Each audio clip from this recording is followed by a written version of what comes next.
Okay, so let's keep going in this chapter. We're going to now add all the masks that can describe the detail that will feel like it's extruding out of our model here. So if we open up our concept art, most of the extruded detail is just going to be on this front part. There's going to be one tricky area where we take this beveled stair step effect on the top of our wall. We're going to have to swing it around the corner there. So there's going to be a little bit of trial and error there to get that to line up, but we'll use our best guess judgment and hopefully bang this outward normal map stuff out. All right, let's keep going. So let's go to our mask layer over here, and I'm going to hide all my end masks. So I'm going to hide that one. I'm going to hide my utility panel. And as you notice, as I hide them, the normal map detail left behind, I want to rename this layer to N so I don't get it confused later. You'll notice that as I hide them, the normal maps underneath still retain that same information. So it's not like we're losing any of our bearings here. We're just getting these masks out of the way. Alright, so we need to create these nice little panels on top of our window here. So let's go ahead and do that. So let's go to our front wall here. I'm going to make a new layer in it. And I'm going to use some pin shapes to describe this little panel coming out. I'm going to select my rounded rectangular part, and I'm going to increase the radius of it to about 30. Alright, and I'm going to come in here and guesstimate where this panel is going to come, and I think I'll start from like right here, and I can always go back and tweak this later. I'll go down to right there, and then I'm going to come down this side right here, make it come down to maybe right there, and then I'm going to come in and add a little bit right there, and then I'm going to come in and use my subtract mask shape right here, and I'm just going to line it up like so. So now we can go in and subtract that, and we get, let me undo that, make sure I can get that mask nice and subtracted. So I'm going to zoom in, I'm going to start right here, go all the way right there. Let me get my subtract mask back, and we'll just come in here and use subtract, and we're left with a nice organic looking panel right here. I'm going to come in here and flatten them all out, so now I'm left with just the shape.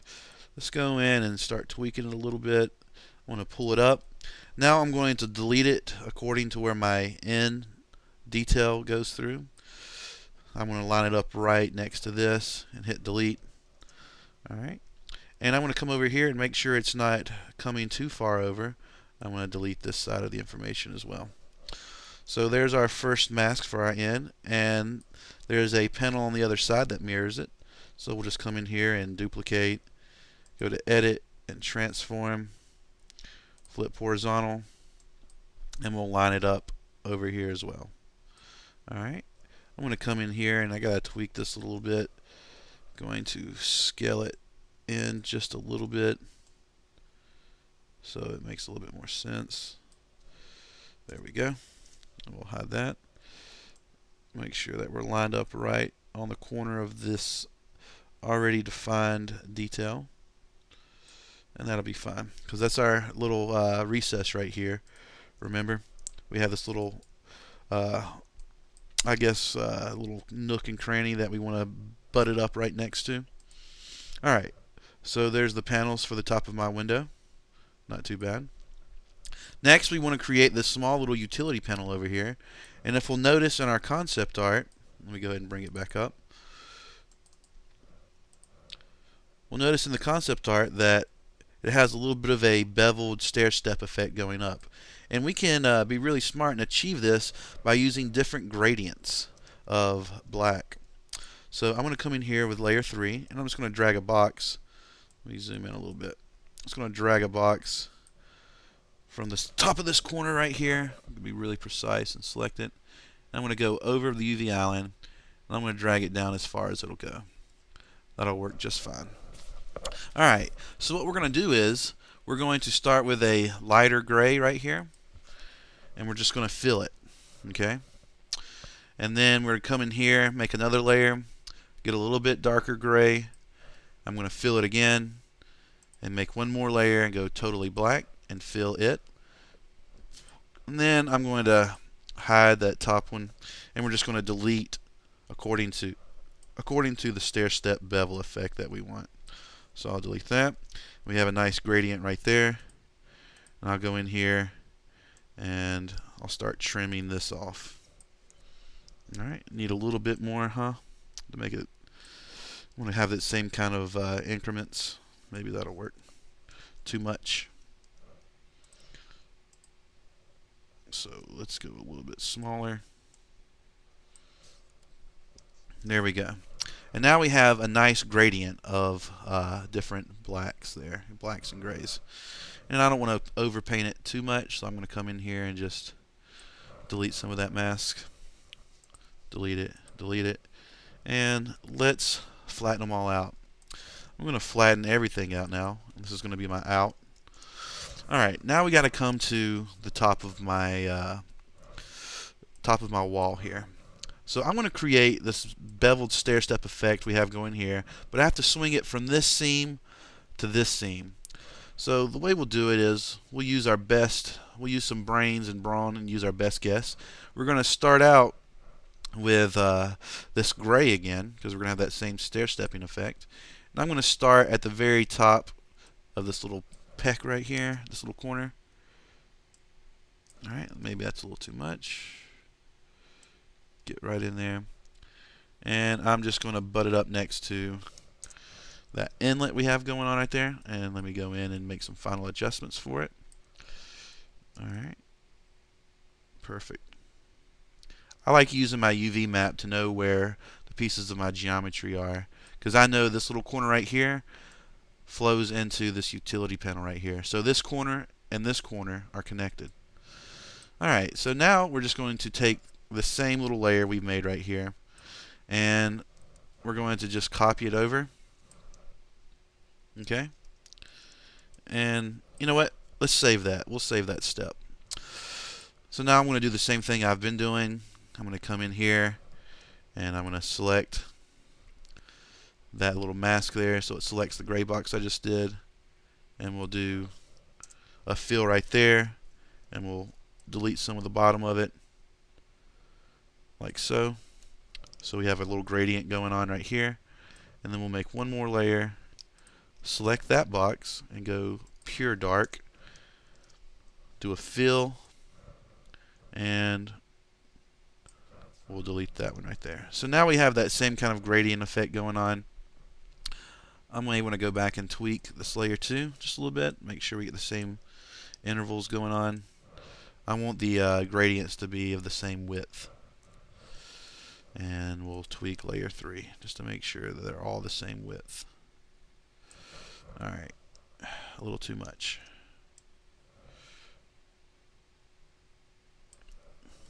And there we go. That's good enough for government work. Alright, so we're just going to combine all these right here, flatten them out, and I'm actually going to take this gradient I've just created, and I'm going to copy it, and I'm going to dupe it, and I'm going to bring it all the way over here, and I'm going to just butt it up next to this piece, because this is the piece that turns the corner.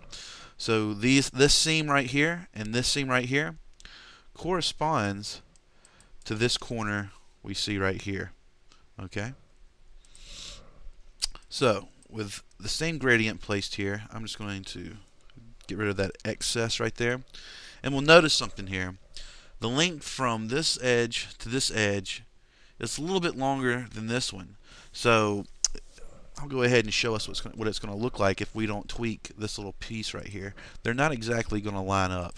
So let me make a temporary key here. And let's go into Marmoset and let's plug in that key so we can get visual feedback on what's going on with this mask. So we can see right now that my gradients aren't exactly lining up right here. I need to shrink and scale this down a little bit. So I'm going to go to my layer 4 right here. I can hide it to see which one it is. And I'm just going to scale it down just a little bit. And let's test it out. Hopefully this will be exactly dead on, but if not, that's okay. We'll go in and tweak it a little bit more. Okay, looks like I scaled it just a little too much. So let's select it again, and bring it up just a teeny bit. Alright, and hopefully that'll be good enough for us.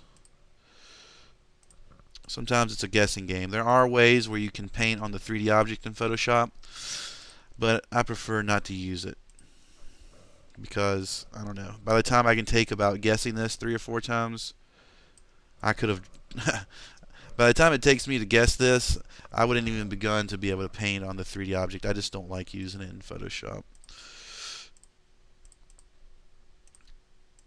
Alright. Looks like we need to come down just a little bit more. We'll get to it eventually. Alright, subtle tweaks, and we'll get there. See, I'm just saving it every time I make a tweak. I'm overwriting that key file. Oh, that's tricky. Alright. And let's just pull it up just a little bit. Maybe this will be it this time. If it isn't, I'm just going to keep going. Nah, I can't do that. I'm too obsessive, too precise. And there we go. Not exactly the closest, but from far away it looks like it'll do it. We have just a little bit off right there. I mean, I could go into Photoshop and tweak it one more time, and you know I will. And we're going to zoom in really close, and we're just barely going to raise it up a little bit. And let's see if we get the desired result. If I was smart and thinking ahead, I probably would have just modeled that detail in. That's perfect.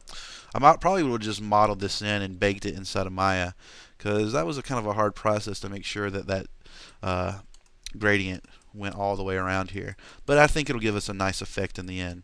Alright, great. So I think that's it for all the outset detail. If I wanted to be a little bit tricky, I could go in and add a little bit more detail to this, but I'm going to keep this prop simple. Alright, so let's prepare for the normal baking process, okay? So here's my front wall. Alright, I'm going to call this out, and we're going to do the same thing we did. Well, that's put. I don't want put, I want out. Alright, we're going to do the same thing we've been doing. We're going to make a duplicate layer of this. We're going to shove it into a new document. And here we are with our mask we just drew. I'm going to duplicate out, and I'm going to hide the copy. I'm going to make a new layer, throw it on the very bottom here, select white, do a alternate and backspace to fill. And I'm going to combine these two layers. So now when I bring up Undo, it's ready to start the conversion process. So it's doing its thing, let it think. Alright, so we need to tweak a few settings here. Okay. First of all, let me get my zoom in. Give it to me. First of all, this detail is going in. So we need to invert it. So let's go to slant and make it down. So now the detail is popping out. Next, let's go to bevel and change it to outer. Alright. Next, I'm going to increase the size to about 6.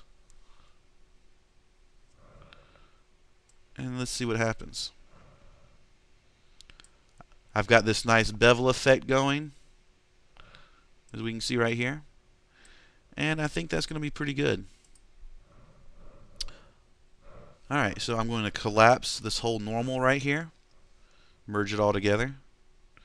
And then I'm going to use my mask in here to go in and delete all the unnecessary blue space that is just going to cover up all the rest of our detail.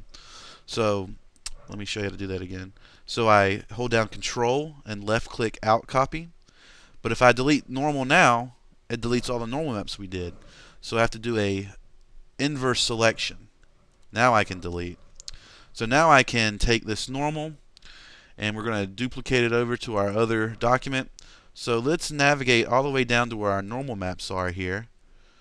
Alright, so I'm going to collapse mask. I'm going to go into my normal map group, and I'm going to select base in. And when I duplicate this layer over, it's going to place it right above my base in layer. So I'm going to go ahead and call it base out. And I'm going to right click it, duplicate layer, place in my wall 001 texture.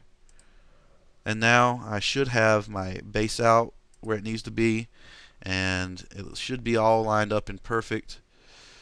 And let's see what this looks like on inside the model here. Alright, so I'll hold down Control Shift F2. It does my mass save macro. I need to go into my diffuse and plug in my in progress diffuse texture. Alright, looks like, let's see what happened. My base out was hidden, so whenever I did my mask save, it didn't get that base out information. So I'm going to hide my mask layer, do my mask save, and it should be updated correctly now. There we go. That's perfect. So I've created this utility panel coming out with these bevels. I've done a pretty decent job wrapping around this bevel around the edge. It's not lining up completely, but it gives the base idea. It's not bad. And I got these nice panels coming above my window like we have in the concept art. And for all intents and purposes, we're done with our big detail normal mapping. Alright, so that's been a pretty good job. It's been a pretty good go. So I'm going to go in, collapse my normals, hide my mask, and I'm going to do a save here.